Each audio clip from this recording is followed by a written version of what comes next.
Coming up in this video, Alien Romulus. Is it good? We're not so sure now. Let's talk about it. So my initial reaction for Romulus, it's right out the gate when I went to see the movie. This is the third best movie in the franchise. I was just saying to it, I was just like, it's not as good as Alien, it's not as good as Aliens, but it's definitely hit the third top spot. Looks slightly familiar. Oh, don't get me started on the familiar. Let's all talk about that, shall we?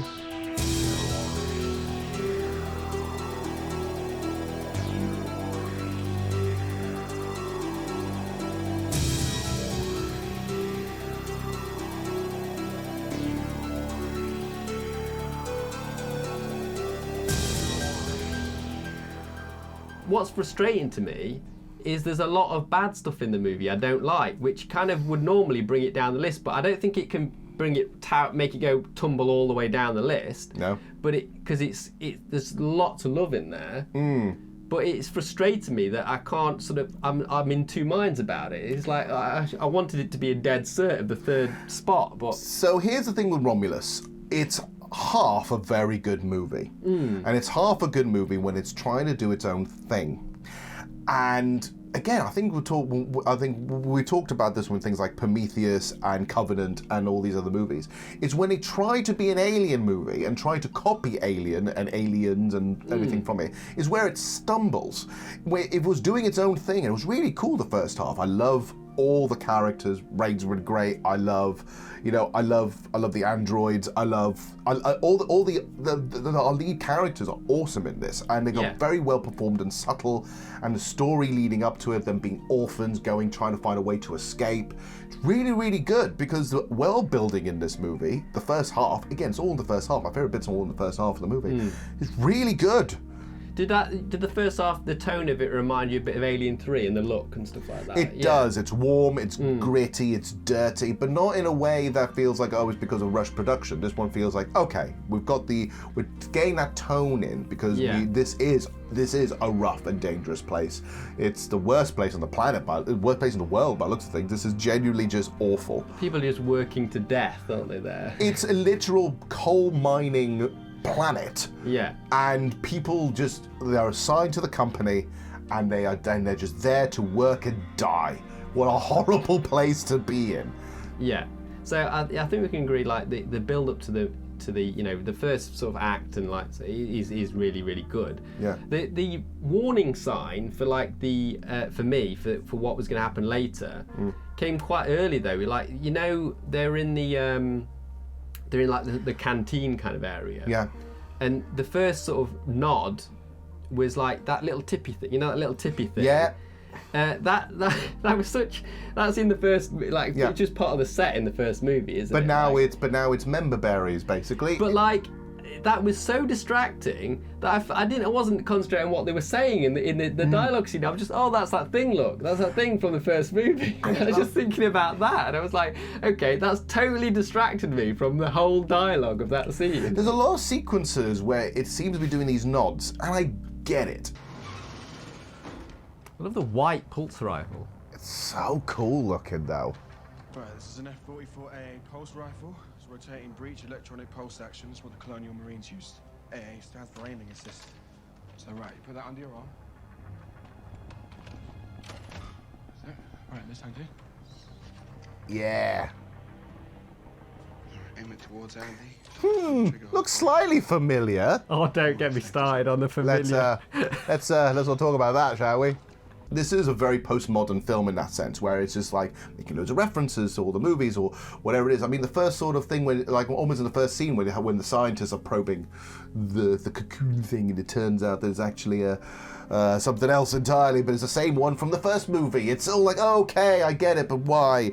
And then it goes to, and then it's okay, that's fine then. But then it goes to a bit when it's doing it on its own, and that's fun. The thing's doing it on its own. We're getting new characters, new world, new buildings, and everything else. And all we want to do is let's put these characters with a xenomorph. That's all we want. But and I was liking that a bit because I like the relationships, I like the look of things, I like the narrative at the beginning where the idea is we want to get off this godforsaken planet, so we know there's a station somewhere over there. Let's steal their pod so we can go and travel to a planet. Let's just escape. It's an escape plan, and it's really, really nice. They're young people as well. They're not like young, old, and grizzled. They're not space truckers. Back to corporate controller on the designated frequency.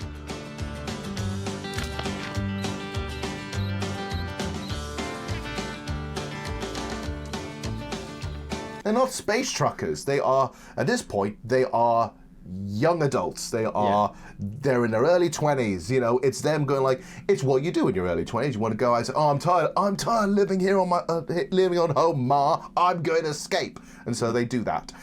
Unfortunately, it turns out that when you go into Romulus, everything is an absolute dive, and everything's busted, and there's a reason why, you know, it's like that. Are you sure you want to do this? There we go, the trailer. Yeah. The trailer generally got me excited to watch the film. So now, if I could have picked a scene, it would have been the no gravity with the blood. Like alien blood. I love that scene, but I can't pick that scene because it's not online yet. Not yet.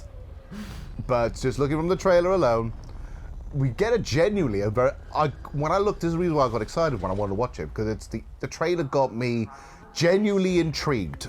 So I mean, when the movie's not trying to copy, when it's not basically doing Alien's greatest hits, the movie is awesome. It introduces some like stuff I've never seen before. Like there's an anti-gravity scene where the main character Rain just decides, I know what, this is the way of getting around the aliens. I can turn the gravity off, and I can avoid their blood. What's really cool with that is, again, I think to a degree, what I like about this movie to a degree is it reminds me of some really good video games. That feels like a Dead Space situation. Yeah. And it's so good, it's so well executed. It is like when people talk about Romulus, that's the scene everyone's going to be talking about. At least like, what's the best bit? It is the anti-gravity blood scene, which is so good. And it makes more sense, the idea that, you know, it's like, let's avoid this, because if any touch it's going to go, you can see like even the smallest bit, you see it like wiping on the jacket. Like, that's not going to do anything. Yeah. So. And, you know, there's other good moments, like the face huggers have a moment to shine. The face huggers are very menacing in this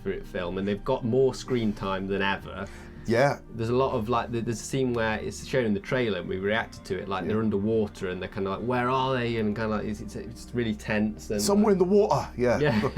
proper British accent, that guy. I do love like having British actors in it. It makes there's a comfort there, because obviously you've got people almost talking like my own accent in the movie. Like. Water! But yeah, but what I love about it is as well, like the facehuggers do have more, they almost feel like they are almost the main bad guys in this movie, because they go on a rampant, and you see so much more of them to the point where maybe we get too acquainted with them. Like there's a like we all know the Alien movies are a little bit sexy.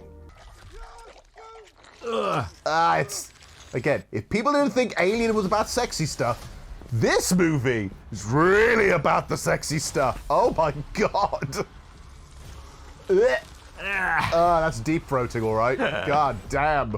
This movie doesn't really care about that entirely, but it says like, hey, do you want to deep throat an 18-inch long tail? Yeah. Gross. Absolute gross. So it is filth. So that's horrible. And we've never really seen that wall vagina. It was disgusting. It is literally a wall vagina. It's basically creating the adult alien. Yeah. That's always been off screen before, which is interesting. It's the first time you actually see that, but it does make it feel like the cycle of it feels surprisingly faster than I thought it was.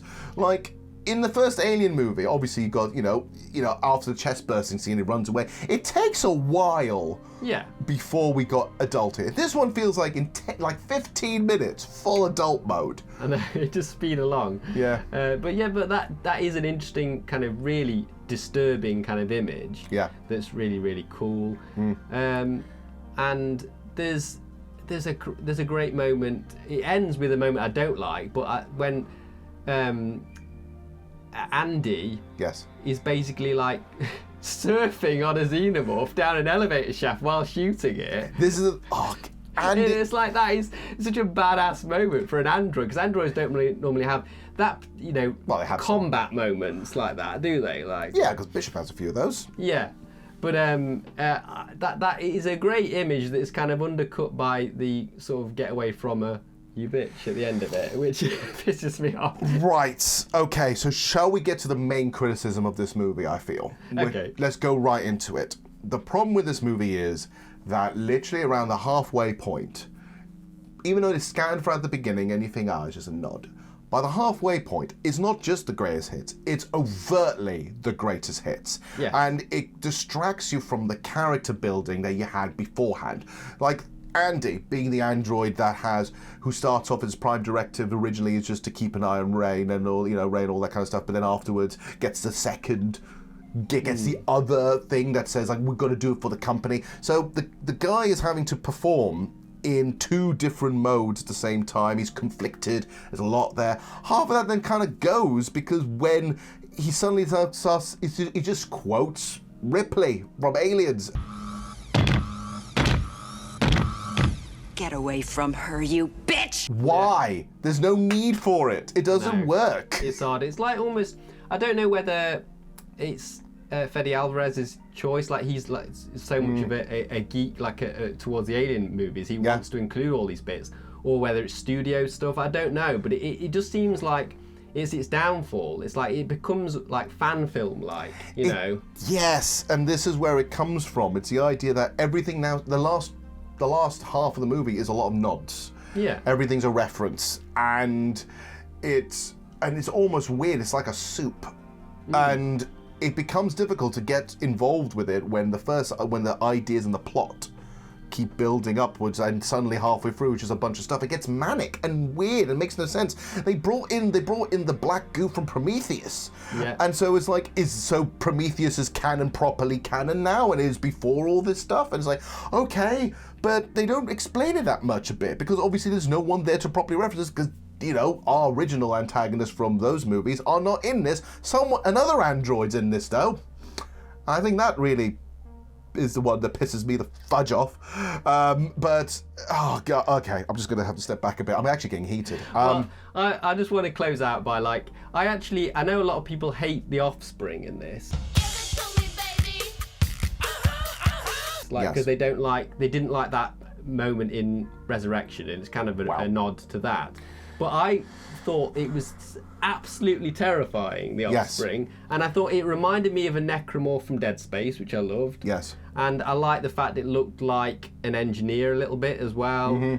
And it was just such a terrifying character that was played by a performer, an actual, he's a like 7'7" basketball player. I know, it's huge. So it's not CGI really. I mean, obviously makeup and stuff like that enhancing it, but he's got these really long limbs and he's just really tall. It's so frightening. There's some excellent jump scares and just tension is great in that moment. And not just that as well, like just to say that this whole movie leans more into practical effects a lot more. Like it wants to have more practical effects, more puppetry. It leans a lot more into that, and you can see that in some of the big set pieces. A lot more of that, less CGI nonsense like in Alien 3 or some of the other movies later on. Like it's got more tactileness to it. And with that leads to the whole look of the movie, which I think in both a positive and a negative, again, it's all about referencing this movie. The whole movie, almost to a degree, feels like this you could have reworded this slightly and turned it into Alien Isolation. Like this could have 100% could have just been Alien Isolation if you just did a few tweaks here and there.